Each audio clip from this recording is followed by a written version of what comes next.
अच्छा कर रहे हैं, थोड़ा सा बताइए उसके बारे में, और आज का जो सेलिब्रेशन है उसके बारे में अगर कुछ। Okay, thank you. So basically we all are here gathered, हम इसलिए हुए हैं क्योंकि ताज इंडिया ग्रुप ने पिछले साल हमने फूड में अपने जूसेस के सेक्टर में particularly for the HSN code 220299920 पे हमने top 4, we are among the top 4 exporters in India, और हमने यूरोप और अफ्रीका जूस दिया है। नेक्स्ट, अगर हम अपने प्रोडक्ट कैटेगरी के बारे में बात करें तो 5 कैटेगरीज में हमारे पास 300 प्लस प्रोडक्ट्स हैं, स्केलिंग फ्रॉम स्पाइसेस टू नमकीन, बेकरी प्रोडक्ट्स, बेवरेजेस। सो 300 प्लस प्रोडक्ट्स हो गए। यूरोप में हमने पोलैंड में दे दिया।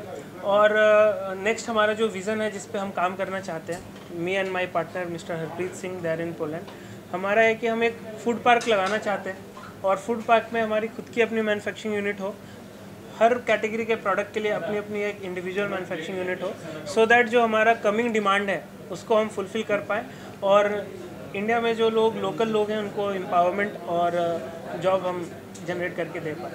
ये हमारा विज़न है, Indian authenticity but connecting global, this is what we are aiming for, और हम उस तरफ ही बढ़ना चाहते हैं। और क्या यूएसपी है आपके प्रोडक्ट्स की, उसके बारे में भी कुछ So, बताइए, कैसे ये अलग करते हैं सारे। हमारे सारे प्रोडक्ट्स जो हैं वो यूरोपियन बेस्ड स्टैंडर्ड पे बने हुए हैं, बिकॉज हमने पहला अपना जो बिज़नेस स्टार्ट किया वो यूरोप के लिए करा, तो यूरोपियन स्टैंडर्ड के बेंचमार्क पे बना हुआ है। तो जो भी फूड के क्लासेस हैं, प्रिजर्वेटिव्स के क्लासेस जो हम भी यूज़ करते हैं, वो उनके गाइडलाइंस के हिसाब से है, और जो यूरोपियन स्टैंडर्ड है वो उच्चतम दर्जे का उनका स्टैंडर्ड बना हुआ है। तो बाय डिफ़ॉल्ट ही हमारा जो प्रोडक्ट का स्टैंडर्ड क्वालिटी होता है वो अपग्रेड हो जाता है। प्लस हम जो भी प्रोडक्ट्स यूज़ करते हैं वो जेन्युइनली इंडिया में ही जो सोर्स किए हुए प्रोडक्ट्स हैं, हम बाहर से कोई प्रोडक्ट लेते नहीं हैं, और उसको ही यूज़ करते हैं और उससे हम अपना प्रोडक्ट बनाते हैं। प्रोडक्ट की क्वालिटी बोले तो जूस के बारे में अगर मैं बोलूँ तो हमारा पल्प बेस्ड जूसेस है, वी डोंट यूज़ कॉन्सनट्रेट्स, हम कॉन्सनट्रेट्स यूज़ नहीं करते। हैंडमेड बिस्किट्स हैं, हम जो भी ऑयल यूज़ करते हैं सब इंडिया में ही सोर्स किए हुए हाई क्वालिटी प्रोडक्ट्स हम बिल्ड करते हैं। जब शुरुआत की थी क्या क्या चैलेंजेस आए थे उसके बारे में कुछ अगर। So when we started, challenges तो बहुत थे, लेकिन चैलेंज एक ऐसी चीज़ है जब तक हम उसे पार नहीं करेंगे, हम आगे जो हम बढ़ना चाहते हैं तो हर काम में चैलेंज है। आज मैं यहाँ आया, बारिश इतनी हो रही है, ये भी चैलेंज था, बट सबको हम यहाँ आ गए। सो इस तरह से हमारी जर्नी स्टार्ट हुई। एक्सपोर्ट करना था तो एक्सपोर्ट का कोई आइडिया नहीं था, but government, thanks to government, उन्होंने जो पॉलिसीज़ बिल्ड करी है उससे हमें बहुत हेल्प हुआ। आगे भी हम जो प्रोजेक्ट का प्लान कर रहे हैं टू मेक एटलीस्ट कि एक हमारा अपना मिनी फूड पार्क तो हम बना पाएँ। 50 करोड़ का हमारा ये प्रोजेक्ट है, तो उसमें गवर्नमेंट की सब्सिडीज़ पे भी हमारे बात चल रहा है। उनका जो गाइडलाइंस है और जो उनके रूल्स रेगुलेशन है उनको हम अगर मीट करते हैं तो दे हैव एश्योर्ड अस कि हमें उनसे हेल्प मिलेगा। और गवर्नमेंट की तरफ से जैसे आपने बताया कि क्या क्या मतलब कितना इजी हुआ ये प्रोसेस आपके। अगर मैं ईजीनेस पे बोलूँ तो अगर जो डॉक्यूमेंटेशन का प्रोसेस है किसी न्यू कमर के लिए, हमें कोई ऑफिस जाना नहीं पड़ा मुझको। अगर इंपोर्ट एक्सपोर्ट का लाइसेंस चाहिए, ऑनलाइन पोर्टल पे आपके लिए अवेलेबल है।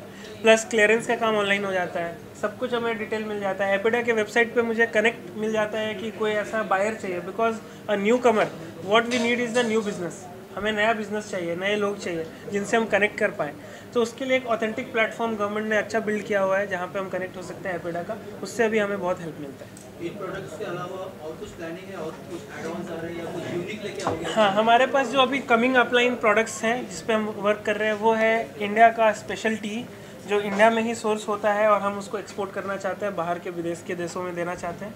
और प्लस हमारा ऑयल पे काम चल रहा है, we are about to launch our own oil. Oil में जैसे कि हमारा सीसम ऑयल होता है, उसके बाद सनफ्लावर ऑयल होता है, सब और organic and cold press oil जिस पे हम काम कर रहे हैं। ये हमारे फ्यूचर प्रोजेक्ट्स हैं जिस पे हम वर्क करेंगे। एक्सपोर्ट करना एक बहुत बड़ा चैलेंज होता है, उसके बारे में कुछ बताइए कि एक्सपोर्ट जब आपने शुरुआत की तो कैसे, मतलब उसमें क्या क्या चैलेंज? हाँ, सबसे पहले तो एक्सपोर्ट का जो इनिशियल, जब भी हम एक्सपोर्ट के बारे में सोचते हैं तो सबसे पहले हमारे दिमाग में आती है वो सेफ्टी पेमेंट्स को लेकर के, कि हमने किसी को स्टॉक देना है, वो हमारे से 10,000 किलोमीटर दूर बैठा है ना, मैं कभी गया उसके पास, और how we can build that trust कि वो हमारे प्रोडक्ट पे भरोसा करे और मैं माल दूँ और मुझको वो पैसा टाइम पे क्लियर कर दे।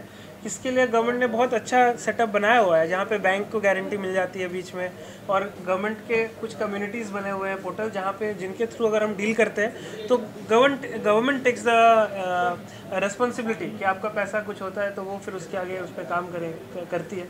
तो ये चैलेंज हमने फेस करा। दूसरा जो चैलेंज हमें आता है इसमें वो ये है कि फॉर अस एक्सपोर्ट करने के लिए आपको क्या चाहिए कि सारे लाइसेंसेस, क्लियरेंस, ये सारा डॉक्यूमेंटेशन आपके पास होना चाहिए।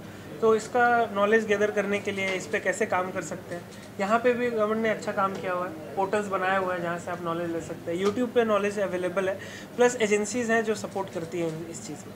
आपके जितने भी प्रोडक्ट्स हैं आपने बताया कि सब एक्सपोर्ट होता है, तो जिन कंट्रीज में एक्सपोर्ट होता है तो वहाँ से आपको फीडबैक मिलता है वो कंट्रीज उन लोगों का, तो ऐसे कौन से प्रोडक्ट्स हैं जिसपे अच्छे फीडबैक्स आपको मिलते हैं जिससे आपका मनोबल और बढ़ता है कि हम और आगे कर सकते हैं? बहुत अच्छा क्वेश्चन किया आपने। अभी रिसेंट में हमारा जो जूस है, अफ्रीका एक ऐसी कंट्री है जिसे हम थोड़ा अंडर एस्टिमेट करके चलते हैं ना कि हाई क्वालिटी यूरोपियन प्रोडक्ट, वहाँ तो लोकल सोर्स होता होगा। बट मैं अपने प्रोडक्ट की बात बताऊँ, हमारा ये जो बॉटल है 1 लीटर का, ये इसलिए ज़्यादा चल रहा है, एक कंटेनर खाली हो गया, बिकॉज ये जो बॉटल की जो क्वालिटी है, लोग फ्रिज में पानी भर के रखने के लिए यूज़ कर रहे हैं। मतलब वहाँ पर कोई ऐसा ब्रांड नहीं है जो इतने अच्छे क्वालिटी का इस रेट पे क्वालिटी प्रोडक्ट दे रहा है बॉटल, सो कि वो रीयूजेबल हो। तो ऐसी ऐसी छोटी छोटी चीज़ें हैं, मैं फीडबैक के लिए बोल रहा हूँ, जो आपको नहीं पता होता, बट आप when you work on the quality तो वो लोगों को समझ में आ जाती है चीज़। वो प्रोडक्ट देखते ही, छूते ही, फील होते ही समझ में आता है कि they have worked on the quality of the product. तो ये फीडबैक हमारा उधर से। सो इंटरनेशनल मार्केट में आपके प्रोडक्ट्स जैसे जाते हैं, Yes. क्योंकि बेवरेजेस है, बहुत से प्रोडक्ट्स हैं, तो अपना प्रोडक्ट्स क्या प्राइस रेंज के बेस से लोग चूज करते हैं या क्या रीजन राइट इंटरनेशनल क्या बात कर रहे राइट हैं, वहाँ पर क्या चीज़ में अपना प्रोडक्ट आ गया है, हाँ, तो ऐसी okay. क्या चीज़ है? So to be very honest, export की अगर मैं बाहर का डायनेमिक्स बताऊँ तो मेजर प्रोडक्ट्स इंडियन कम्युनिटी के लिए है हमारे फर्स्ट ऑफ ऑल। तो जो इंडियन कम्युनिटी के लोग हैं उनके साथ क्या है कि दे आर लाइक कि जो ब्रांड है जो ऑलरेडी वो खाते हैं उसको वो प्रेफर करते हैं, बट एवरीबडी नीड्स न्यू। और क्वालिटी चूँकि हमारी अच्छी है तो पिक करने तक का ही चैलेंज है, but once they pick it up तो वो रेगुलर रिपीट यूज़ में आता है। और that's how we are slow growing, but हमारा रिपीट रेट्स बहुत अच्छा है प्रोडक्ट का। एक बार कोई घर लेकर के जा रहा है तो वो वापस से रिपीट में बोल रहा है कि हमें ये प्रोडक्ट चाहिए आपको। तो इसलिए हमारा रिपीट कंटेनर्स के ऑर्डर्स हैं। तो जिस कंट्री को भी हमने पकड़ा, so we are not like कि we have multiple countries that we are working, but जिस कंट्री में भी मैं काम कर रहा हूँ हमारा मंथ का 2 से 4 कंटेनर का ऑर्डर्स वहाँ से निकल रहा है। So this is the repeatability that we are getting. ये अच्छी बात है हमारे प्रोडक्ट। इंटरनेशनल टैरिफ भी बहुत सारे आजकल टैरिफ वॉर भी चालू चला था, हाँ हाँ, उससे कितना इम्पैक्ट पड़ता है? इम्पैक्ट तो है, इम्पैक्ट तो है, बट जो सैंक्शंस एंड टैरिफ जो आप बता रहे हैं उस कंट्री में अभी तक हमने ऐसा दिया नहीं है। यूरोप के साथ थैंक गॉड अभी अच्छा हमारा रिलेशन सब चल रहा है, कोई प्रॉब्लम नहीं है। अफ्रीका भी कोई प्रॉब्लम नहीं है। हाँ, बट वॉर की वजह से बीच बीच में डॉलर के प्राइसेस अप हो जाते हैं। अभी हमारा जो फ्रेट चार्जेस है वो बढ़ जाता है।